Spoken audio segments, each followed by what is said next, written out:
Good morning. This is Barry Jones with Standards Plus History Academy. I have a website you can check out, standardsplushistoryacademy.com for more content if you're interested. Also my books. Some of you have asked in comments about my sources. A lot of it comes from, it's included in bibliography in the back of my book, Treasonous Cabal. I have an extensive bibliography there. So most of the sourcing comes from that list. Also, want to encourage you to continue commenting. That's how we learn. We create a dialogue and we learn from each other. And the more I've studied this, the more I realize nobody's completely right. There's flaws in every argument. Sometimes we have blind spots, et cetera, and we hang on to our little pet theories.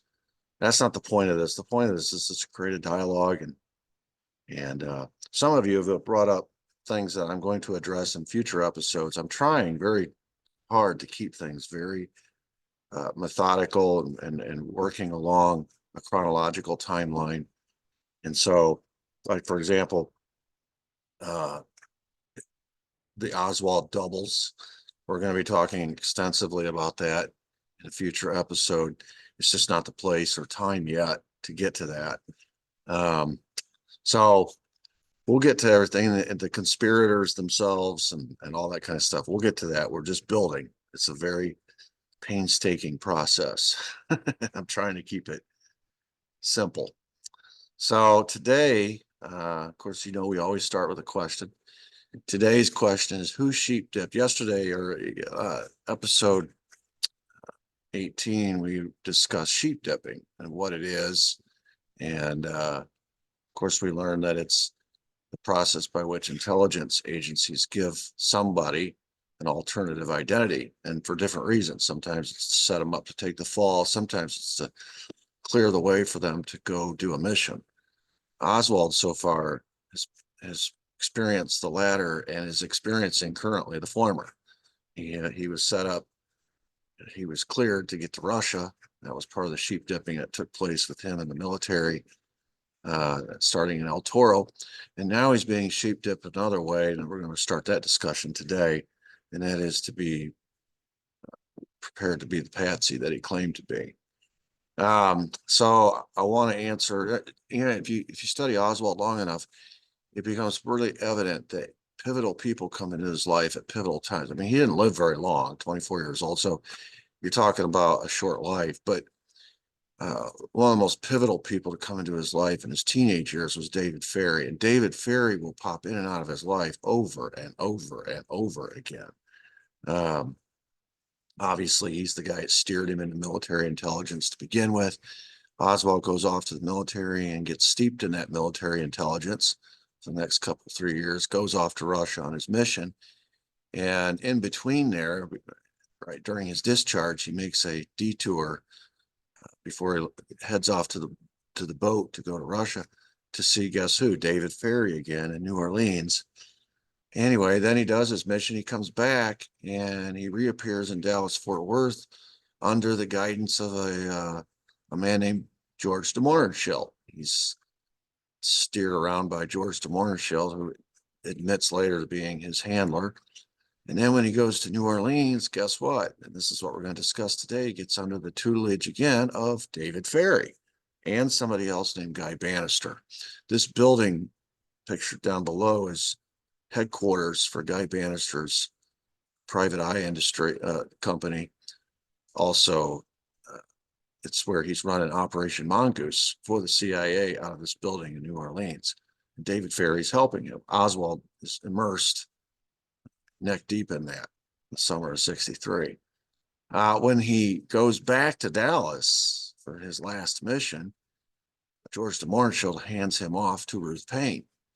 And Ruth Payne becomes his handler and helps get him the job at the Texas School Book Depository. I mean, you just can't make this stuff up. So what we see here is from the time Oswald is a young teenager to the time of his death, the pivotal people in his life are all intelligence people. They're all connected to intelligence. David Ferrie's connected to intelligence. George Demohrenschildt's connected to intelligence. Ruth Payne is connected to intelligence.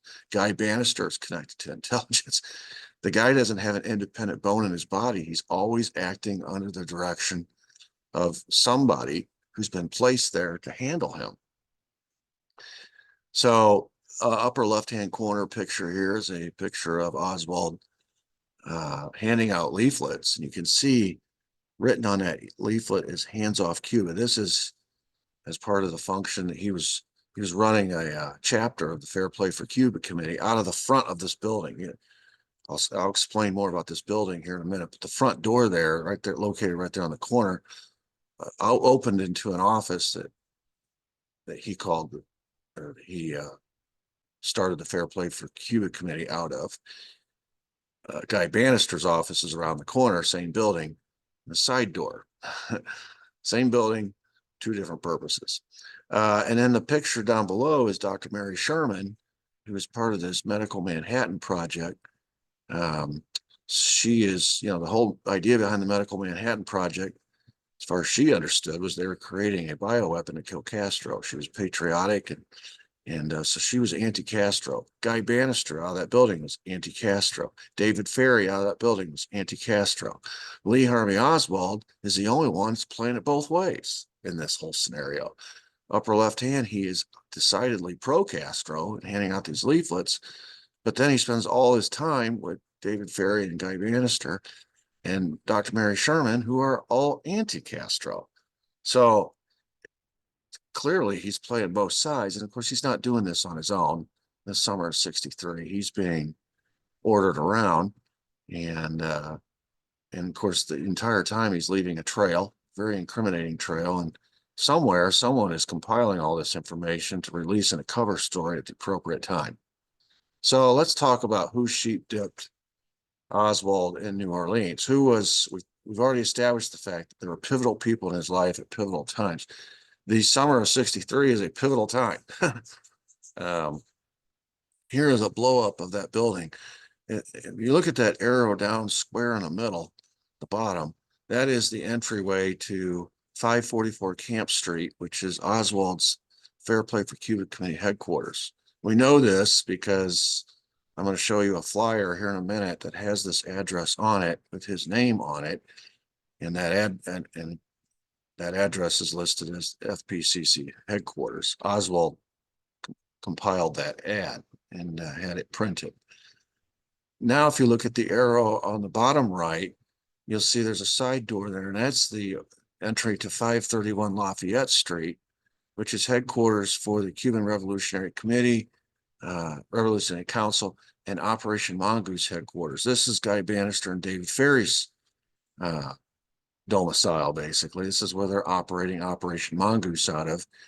This is all the anti-Castro Cubans in New Orleans, of which there are a lot. And they are running guns, and they are training anti-Castro Cubans for an invasion out of this back door. It's the same building, two different entrances, and there's a connecting hallway in the interior that connects the front to the back. So this is a very convenient place for Lee Harvey Oswald to be hanging out. When we left off yesterday, I told you that he would slip out the back door of his Riley Coffee cover job and go all day to this is where he was going. This is 1 block from Riley Coffee. So when he'd slip out the back door, he'd walk 1 block to this building. This building is also only 2 blocks from FBI and CIA headquarters, and it's across the street from New Orleans Secret Service and the Office of Naval Intelligence. If you recall, John McCone in his memo said that Lee Harvey Oswald was recruited into CIA intelligence and trained by the CIA to be an intelligence asset under the cover of Naval Intelligence, the Office of Naval Intelligence. So Oswald is in his stomping grounds. He's right smack dab in the middle of the intelligence community, the heart of the intelligence community in New Orleans. And he is operating out of a building that is simultaneously doing 2 things at once. One is pro-Castro and one is anti-Castro. This is the Newman building. And so stands to reason that whoever is sort of the boss at the Newman building is the boss of Lee Harvey Oswald. And that guy's name is Guy Banister, pictured here on the far right. Banister is a connected guy. He was an FBI agent for 20 years in Chicago. He retired from that, and he became the assistant superintendent at New Orleans Police Department for a couple years. And then when he retired from that, or actually was fired, he established Guy Banister Associates, which is a PI firm located there in the Newman building. That was sort of a side job. If you listen to Jack Martin, who was a witness as to what was going on in that Guy Banister's building in 1963, because he worked with him. According to Jack Martin, hardly any private investigating work came into the office that summer. They were mostly involved in anti-Castro activities, helping with Operation Mongoose. He was an investigator for the Louisiana Un-American Activities Committee, kind of a Louisiana chapter or version of the HUAC, which was something that had happened in the congressional level in Washington years earlier. He published the Louisiana Intelligence Digest.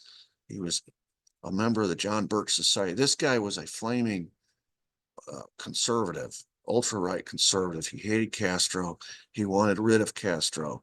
And so he was participating, helping the CIA do whatever it could to overthrow and or kill Castro. This is who is handling Lee Harvey Oswald in the summer of '63. They did numerous, and by the way, this is another picture of Oswald on the street corner leafleting.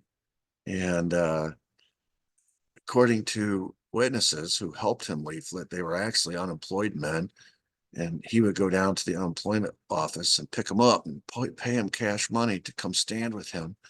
And they could stand with him and leaflet until the media came. As soon as the media would come and write up a story or take pictures, they were dismissed. They were done for the day. They didn't have to do anything. So the whole point of this leafleting was to get the media's attention, get pictures taken, get stories written.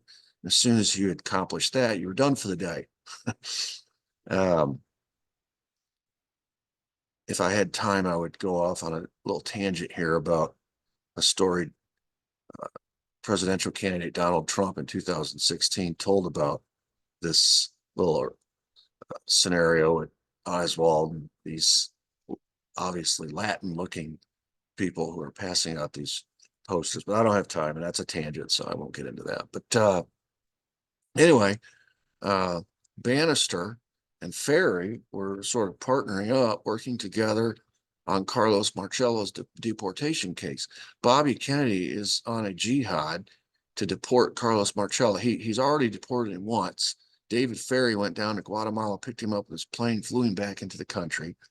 But Bobby Kennedy didn't give up. He's continuing to try to have Carlos Marcello deported.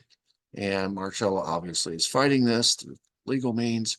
And he has hired Banister and Ferrie to work as investigators and researchers to try to help his case.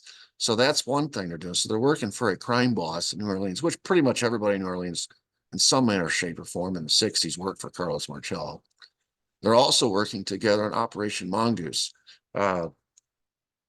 Stories are told where Ferrie would back trucks up to that side entrance for the Newman building and load up guns. Guns would be stored up in the second story of the Newman building, and they would go up and bring these guns down, fill up vans, and take those vans to the different training bases located around Lake Pontchartrain. And then they would train these Latins, these Cuban Americans, these refugees, creating this sort of paramilitary force that they're going to use to basically recreate the Bay of Pigs and do it all over again. So Banister, during this summer of '63, is handling Oswald's sheep dipping. He's the guy that Oswald reports to every morning when he slips out the back of the Riley Coffee building. He goes to Banister and gets his assignment for the day. And sometimes, he would be assigned to go to these. I'll show you a map of different locations. He would go to the Trade Mart on some days. Some days he would go to the main boulevard in town and he would leaflet there. Sometimes down at the Trade Mart, which was a very busy place. It was always busy places. Everything thing that Oswald did was the result of an assignment by Guy Banister. So, and we have some corroboration of that. For example, Frank Martin told of a story. This was right after the assassination. It's like days after the assassination. On the night of the assassination, November 22, 1963, Banister and Martin were out drinking together. And they're walking back. It's a rainy night. They're walking back to the office, Newman building. And Martin said something about what he had witnessed all that summer about strange people and strange goings on in Banister's office that summer, and how he could write a book about it. And Banister lost his mind. He pulled out his pistol and he starts pistol whipping. Now, this is his friend. And he starts pistol whipping Jack Martin and puts Martin in the hospital. And as a result of an assault, when Martin comes to, there's two police officers waiting there to take his story and tell him what happened. Why, how'd you end up here in the hospital as a result of an assault? And long story short, Martin tells investigators that, he'd been talking to Banister and Banister beat him. And so when he was asked why, he said, well, he didn't want me to say what I knew about what was going on in that office. Now, this is the day after the assassination. And on that day, he testified, or he tells investigators that Lee Harvey Oswald had been in that building all summer long. Well, this is big news because Lee Harvey Oswald has just been arrested in Dallas for the alleged assassination of JFK and cop killing of J.D. Tippit. And now here is a New Orleans fella telling investigators that Lee Harvey Oswald had worked in their city all summer long at the direction of Guy Banister. And he made some other claims. He said, Ferrie was there, and Ferrie had been connected to Oswald going back to his days in the civilian air patrol. Anyway, all this is news. And he says that Ferrie, being a pilot, was involved in the assassination plot. He was going to be a getaway pilot. The Cuban exiles were the mechanics. They were the ones doing the shooting. He was going to fly him out of the country. And Banister was involved in all this planning and setting it up. So, this is a crazy story, right? When he was asked whom he had seen at Banister's office, Martin said, well, there was a bunch of them. Cubans who all looked alike to me. And this is a direct quote. He said there was David Ferrie. He practically lived there. And then when he was asked about Oswald, Martin nodded and said, yeah, he was there too. Sometimes he'd be meeting with Guy Banister with the door shut. Other times he'd be shooting the bull with David Ferrie, but he was there all right. Now, what makes this interesting, this whole story that Jack Martin is telling the police, is that it's backed up by Delphine Roberts, who was Banister's secretary and mistress.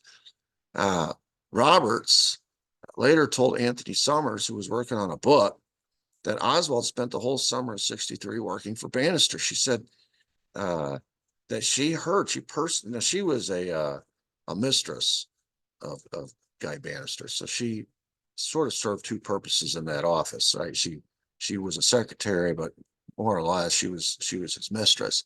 And she said she overheard Banister telling Oswald to establish a local fair play for Cuba committee. So that wasn't even Oswald's idea. And when Oswald wrote the letter, which I'll show you in a minute, to the New York, the folks in charge of the Fair Play for Cuba Committee, the headquarters, asking for permission, which they denied, he went ahead and did it anyway because Banister told him to do it. This was part of the sheep dipping. He's a pro-Castro communist, right? One day, Delphine Roberts, who doesn't realize what's going on with Oswald, comes back to the office and she tells Banister, I just saw Oswald out there leafleting pro-Castro literature. And she's like, what's going on? I thought he was with us. And Banister, according to her, laughed and said, don't worry, he's with us. Now, this story that Frank Martin and Delphine Roberts are telling was later told in the later 60s, 67, and that time frame, 67, 68, to Jim Garrison, the district attorney who brought the only trial to this date, a criminal trial, to come out of the JFK assassination. Of course, it's a long story, and we'll talk later about how Jim Garrison came to this story on his own. and decided to pursue this case. He didn't pursue it early, in 63. He brought David Ferrie in for questioning after Jack Martin's story broke. And then the FBI came in and turned Ferrie loose. And so Garrison went on his way and says, well, if the FBI is satisfied that Ferrie wasn't involved, Banister wasn't involved, and all these people were involved, so am I. Who am I to tell Jim Garrison was ex-FBI. So he deferred to the FBI in 63. But then over the course of a few years, he had some conversations with people that sparked his interest, and he started reading the Warren Commission report for himself, and he saw the problems with the Warren Commission report. He knew that there was just all kinds of connections back to New Orleans. He's the DA of New Orleans, and so in 67, he begins pursuing the case himself. And he goes back and he talks to Jack Martin again, and he talks to Delphine Roberts again, and he talks to David Ferrie again, and all the same cast of characters, which had sort of gone, been overlooked for the last 4 years. He reopens the case, and he finds out in the late 60s that Clay Shaw was, all of this is going to take money. Someone has to finance all this. And he finds out that the mystery man who is making his appearance at the Newman building during that summer of 63 and was paying for all this Operation Mongoose and all this other nefarious activity that's going on that building is a local businessman who owned the Trade Mart. His name was Clay Shaw. And so as he starts to dig into this conspiracy, he uncovers the fact Banister worked with the CIA and all kinds of CIA connections. He worked with the mafia, as we've already established. And he was running this conspiracy for Clay Shaw, who later, it turns out, was CIA. At his trial, he denied it. And it took years to determine and come up with the documents to prove that Clay Shaw was the CIA's man in New Orleans. So in essence, what that means is anything Clay Shaw is involved in New Orleans is CIA. And since he is financing this operation being run out of the Newman building with a guy who has CIA connections himself, Guy Banister, with another guy who has CIA connections, David Ferrie, with another guy who has CIA connections, Lee Harvey Oswald, with a bunch of Cuban exiles who are being trained by Operation Mongoose, which is CIA, it is clear that the CIA was running this show in New Orleans. And so Garrison pursues the case. He goes after Shaw. Now, his point was, and we'll get into this deeper later, but his point was not necessarily that Clay Shaw was the man responsible ultimately for the assassination of JFK, but he wanted to get a conviction of Clay Shaw, and he needed David Ferrie's testimony to do that. He needed Guy Banister's testimony to do that. He needed Lee Harvey Oswald's testimony to do that. Unfortunately, Oswald died, Banister died, and Ferrie died, all before the trial. Anyway, his point was, if I could convict Clay Shaw and get him to flip, we could peel the onion and work our way up to the top, which is where the conspiracy originated. And that's who's planning this whole thing. So that's the whole point of the trial in New Orleans and Jim Garrison's investigation. What Garrison uncovered was that Oswald had an itinerary every day, and it's not very far flung. You can see how localized this was. The pink square is Riley Coffee. That's his cover job. So he rode the bus every day with Judith Ferrie, as we discussed yesterday, to that Riley Coffee location. They would both enter together. She would go off to the office where she did payroll, and she'd sign him in. Then he would, he'd escape out the back door and walk to the Newman building. And the Newman building is right there in the blue square. So you can see how close it is. And then he would be given his assignment. A lot of times he was on Canal Street. Canal Street was sort of the busy boulevard there, the busy street heading towards downtown. And so it was guaranteed that whatever leafleting or activities he was involved in on Canal Street was going to attract a lot of attention, or a lot of people. It was a very busy thoroughfare. So a lot of times he ended up on Canal Street or in the green square down at Clay Shaw's trademark, which all of the river traffic that was coming in from Latin America, all the trade was going through New Orleans, either leaving the country to go to Latin America or entering the country from Latin America. Was in large part going through that trademark. So that was a very busy place. So Oswald was always being assigned to go to these busy places. I told you he wrote a letter to the headquarters of the Fair Play for Cuba Committee. Now remember, he was assigned to do this by Guy Banister. This is on the left, his handwritten letter that he wrote on May 26th. This is the beginning of the summer. So he's just getting there and he's getting started. He's just got his cover job. And this is pretty much his first assignment. And the Fair Play for Cuba Committee headquarters writes him back 3 days later, this typed letter on the right, and they ask him, please do not start a Fair Play for Cuba Committee down in New Orleans. We are controversial enough. The essence of the letter was, we're controversial enough without starting a chapter down in New Orleans where there's so many anti-Castro Cubans, it would really cause a ruckus. And we're asking you not to do this. Well, he went ahead and did it anyway. But again, remember in an earlier episode, we talked about how Oswald always leaves a paper trail.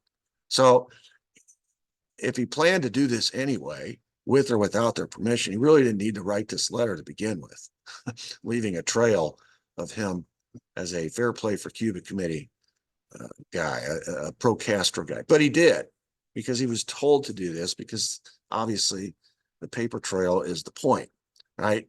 So he starts this Fair Play for Cuba Committee, and he operates it out of the front of that Newman building. That very same day, on May 29th, 1963, after he gets that letter back from the Fair Play for Cuba Committee headquarters asking him not to start a chapter, he goes down with this handwritten bill, this little bulletin that he's going to hand out, this leaflet, and he takes it to a printer and he says, I want you to print up something that looks something like this. Again, a paper trail. You can see at the bottom, he asks for 1,000 copies, and he writes on there the location, and which he leaves blank. He says, leave a 1.5-inch blank for the location.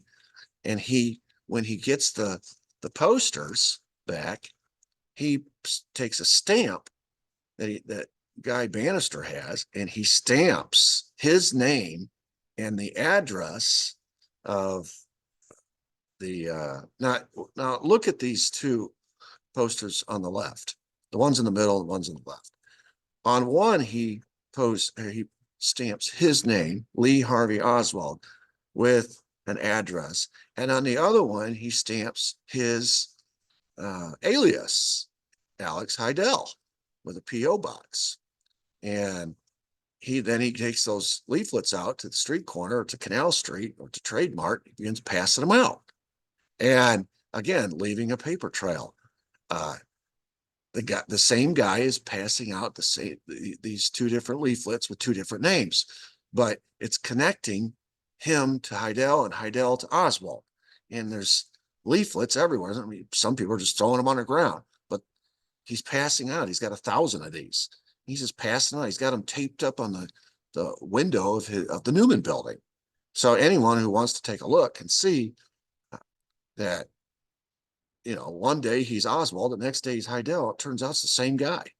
Another paper trail he leaves of the two names is when he applies for the P.O. box. You can see I've blown it up here. When the person's entitled to receive mail through the box down here underneath that bottom line, he writes in the name A. Heidel. And underneath A. Heidel, and I'll move my face here, he writes in the name of Marina, his wife. So he is saying that either one of these two people are entitled to receive the mail. And then the signature of the applicant is Lee Oswald. So here is Oswald. And again, he was told by Guy Banister to open this P.O. box, which you have to assume that if he was told to open this P.O. box and put these two names on it, if he was told to order those leaflets and put those two names on it, when you get to Dallas and you find out that he ordered a rifle and he ordered it under the name Heidel to a P.O. box, you have to assume, and I don't have any proof of this, but you have to assume he was ordered to do that as well, and to order that rifle in the name Heidel and have it sent to that P.O. box, leaving a trail, a very convenient paper trail. Same thing with a 38 revolver, right? So again, this pattern is going to be repeated. He's doing this in New Orleans, establishing an alias and a P.O. box connected to that alias, along with his real name, which all connects back to the Newman building and the Fair Play for Cuba committee, and those two leaflets with two different names on it. And he's being ordered to do this by Guy Banister. Now, Guy Banister will not be his handler when he gets to Dallas. As I said, starts off, originally it's George Demohrenschildt, and later it's Ruth Payne. And so he always has a boss, somebody connected to CIA and intelligence who is giving him directions on what to do. And he's doing it. So you see the date here on this application is June 11th, 1963. And the box gets closed, which is right there in the middle, on September 26, 63, which is right before he ends up going to Dallas. So this is all part of the plan, creating a cover story, making him look very pro-Castro, and always showing him having two identities, which is going to be handy when he's found with, when the Office of Naval Intelligence and Army Intelligence dropped the name Alec Heidel into Dallas Police, which they cross-reference and say is Lee Harvey Oswald. And within 14 minutes, the assassination, boom, they've got their man, at least the name of their man. This is all being set up. Here is a picture. Remember, I told you that he would leaflet with basically these rentals, these unemployed guys. He'd pay them cash, and they'd go down, and they would stay there until pictures were taken, until the media came and documented what they were doing.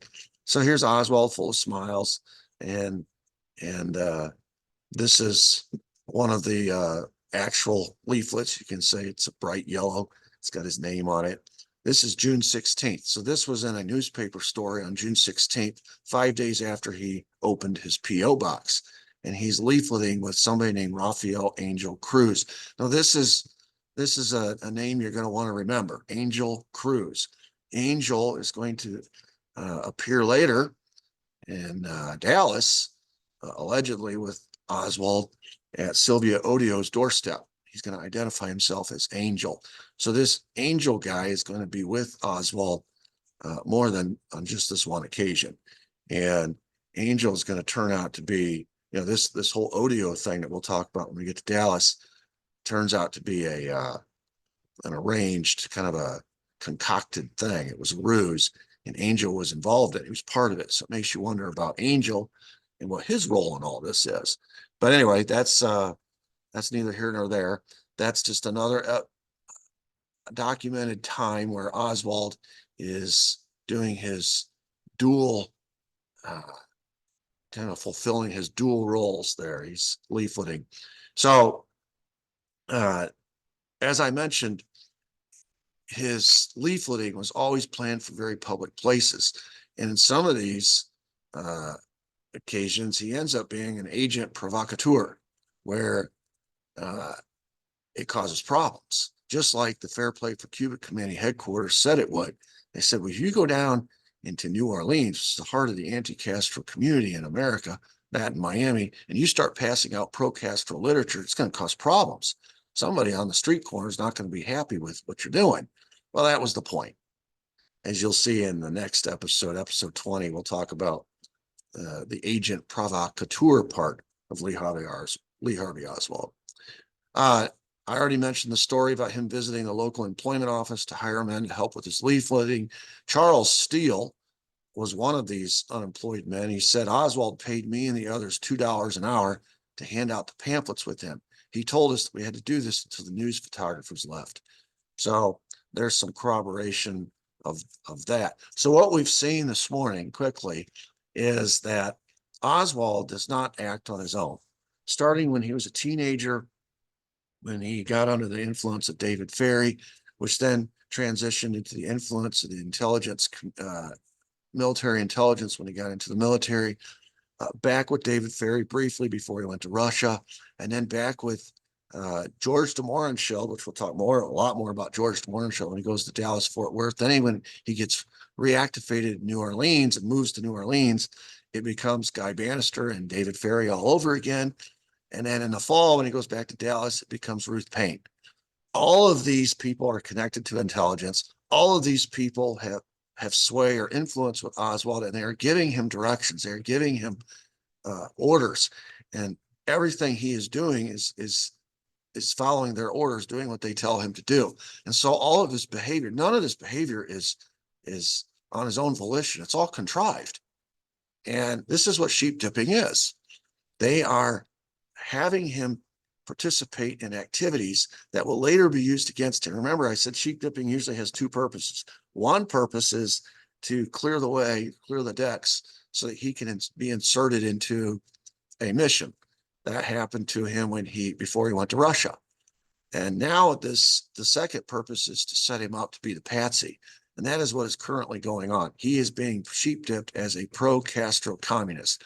And that is going to help them in two ways. Number one, it's going to make it believable when he goes to the Cuban embassy in allegedly in Mexico City in the fall to apply for a passport. They're going to say, well, that's naturally. I mean, look what he's been doing all summer. Why would it be surprising he want to go to Cuba in the fall?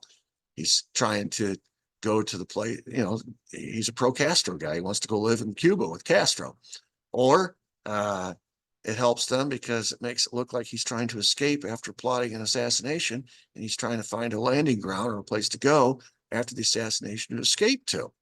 Either way, it makes it look like a pro-Castro communist sympathizer assassinated our president, probably acting on the orders of Castro, which would justify an invasion of Cuba and the overthrow and or assassination of Castro. This is all contrived, and it's fake.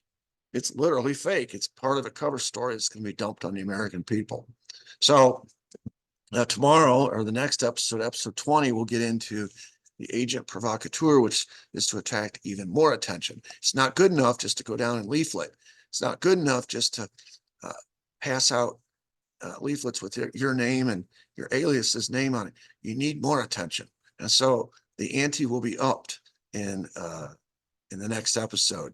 And he'll end up in jail. He'll end up arrested. He'll end up on radio, giving interviews. All of this is designed with the intent of sheep dipping him in the public consciousness as this pro-Castro communist. So if you enjoyed today and you're enjoying the series, please continue your comments. I really enjoy them. Some people are insincere and some people are, nitpicking, but by and large, the dialogue's been really constructive, and I think that's how we all learn. So please continue your comments. I'll try to respond to everyone that I can. I teach all day, so I have to do it at night. I have to respond to the comments at night as I get them. If you want to continue to receive this content, hit the notification bell. You can subscribe to my channel. It's free. And then give me a thumbs up. I would appreciate it. Until the next time, everybody have a great day. Thank you.